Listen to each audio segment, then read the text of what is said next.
So hello guys, today I want to talk about fever in children.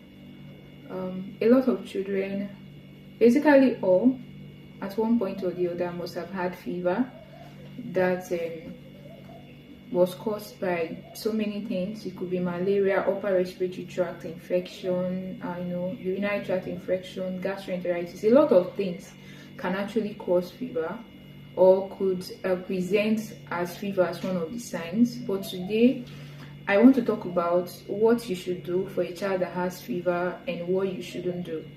So as your favorite Pikin-doctor, one of the things I would recommend you do for a child that has fever is first of all to expose that child. If the child is maybe wearing a cloth, you have to remove the cloth. This is to help for heat loss, to enable heat loss. Another thing you can do is to take a sponge, get maybe a warm water in a clothing, preferably cotton, soak it, and then try to squeeze out the water. Then you can use that to tape sponge the body that's put on the child's body to help the child to lose some heat from the body. Water is cold and the body is hot, so it will help to calm the child's temperature. So the third thing you should do is actually to give paracetamol to that child. Depending on the child's weight, we give paracetamol at 10 to 15 milligram per kg. That's 10 times the child's weight or 15 times the child's weight, or within that range is actually recommended.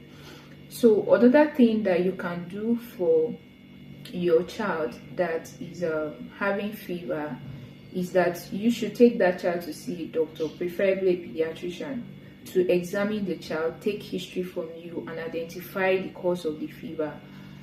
So things that you shouldn't do for a child that has fever or is having fever is you trying to cover the child maybe with blanket or clothes. You're trying to cover the child. It's going to further increase the child's temperature.